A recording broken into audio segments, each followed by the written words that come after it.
Hey guys, welcome to this video. In this video, I'm explaining to you the difference between drop shipping and affiliate marketing. The reason why is I got a question on one of my YouTube videos yesterday, and I think that it is worth clearing up and explaining. So here you can see on my screen, I got this question 19 hours ago from Jewel.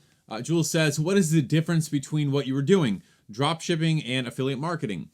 Great question, but it got me thinking, for people that don't already know, I guess they sound kind of similar. Like, you aren't holding any inventory, you're sort of selling to people, you're getting paid, but what's the difference between drop shipping and affiliate marketing? So I'm going to talk about that and just kind of share the differences there. Not all drop shipping is bad. There are some forms of drop shipping that are good and okay, and that's that. But then there are some forms of drop shipping that are not so hot. That's what this person is referring to, and so I'm going to explain that. What I was doing is basically going on Amazon and creating listings as if I were selling the item, and then when someone would buy it, I would go and order it from Walmart.com or Lowe's.com and then put in the customer's shipping address instead of my own shipping address. And so I was basically just middleman diverting people. So that is frowned upon by Amazon as well as eBay, because they can't really hold the seller accountable for any mishaps in shipment or any defects in the product. There is a form of drop shipping that is okay and that is that's widely used, and that is Shopify drop shipping. That's not really what we're talking about here today, but Shopify drop shipping is doing exactly this thing, but from companies that want you to drop ship. So basically, you create your own website, you create your own online store, and then you fill it with products from a supplier. When someone buys through your website, your program or your software will go and order the product and ship it directly to the end consumer. That's cool, that's okay, because you've built your own store, your own shop. You can operate how you please. Not so with Amazon or eBay. They want you to actually sell the item yourself, but don't try to sell the item as your own if you're not actually the seller of the item. That's it in a nutshell for drop shipping. Affiliate marketing, I guess, could seem similar. However, you are promoting a product, but the buyer has to physically go and click the button to the seller's website and order the item themselves. So I'm an affiliate for Amazon Associates.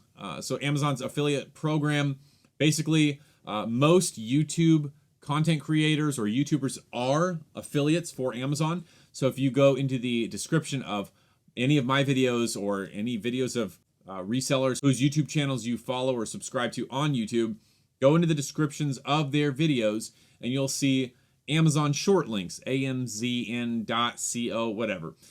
Those short links are to products that YouTube creator is promoting.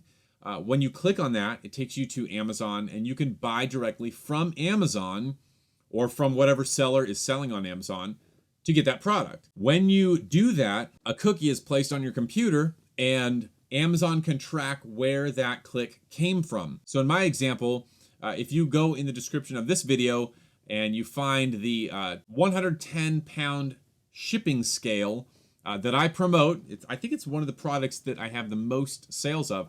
I promote this product. I use it. I literally have it. It's the Accutech 110-pound shipping scale. I think it costs $25 or so.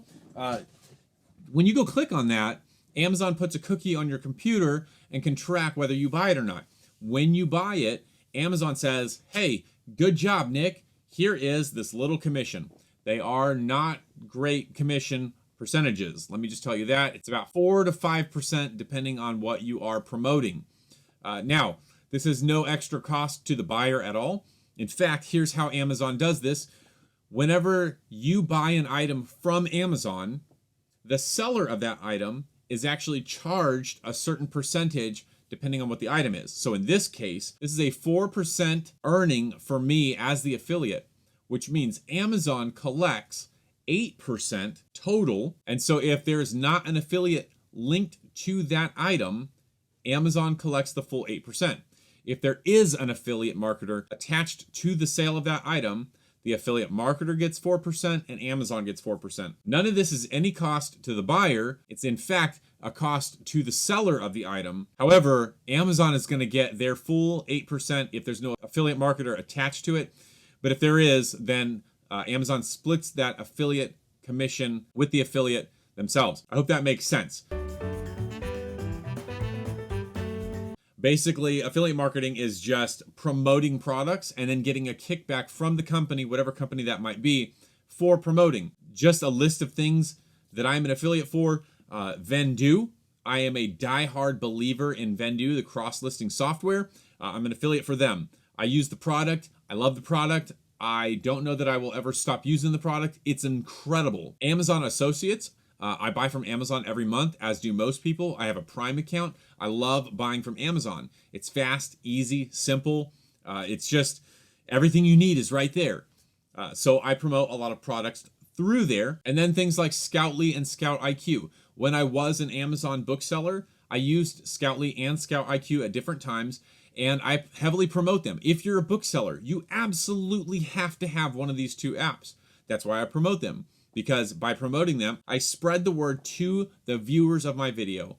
I help them along in their book selling journey, and in doing so, when they sign up for those free trials or when they sign up for the app, those apps, those companies give me some kickback for promoting. Now, obviously, there is an unethical side to this. There are affiliate marketers out there that will promote things just to promote them for the dollar. I'm not that way. I only promote products, apps, and services that I actually use or have used and fully, wholeheartedly believe in, because I think that's the ethical thing to do.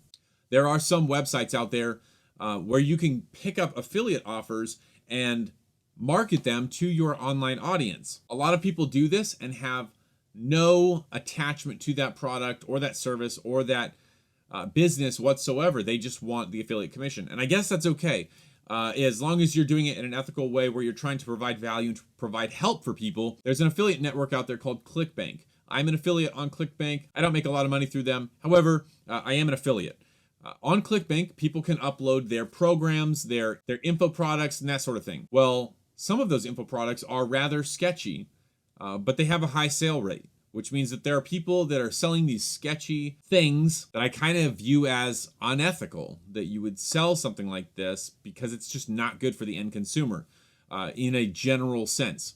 So that's all I mean by unethical affiliate marketing. But I would say the vast majority of affiliate marketers are definitely ethical people and are spreading the word and awareness of products, services, and apps that they really do believe in and use. So I hope that kind of clears up the difference between dropshipping and affiliate marketing. Dropshipping is just you are trying to sell the item as if it's your own, and then when someone buys it, you actually go order the item from the actual seller and divert it to the end consumer. And then affiliate marketing is just promoting products, apps, and services, but directing the end consumer to the actual seller for that product. Before I leave you guys, one great example for affiliate marketing is like Orbitz or Kayak or Priceline. The average person looks at these websites as booking sites for airlines, but that's not it at all. That's not what they're doing. What they're actually doing is you're going to them and they are collecting all the data, bringing it in to show you what the prices are for hotels and flights and rental cars. And then when you click, it diverts you to the company who you're buying the ticket from. And that company is giving Orbitz or Kayak or Priceline a commission for diverting you to that actual company. They are providing you some value there, and that value is collecting all the different prices from different websites. But whenever you click on it, it goes to those companies. Those companies are giving Orbitz, Priceline, and Kayak kickback for directing traffic to their website. Hope this clears it up for you guys, and I hope it makes sense. Thank you for watching this video, and I will see you on the next one.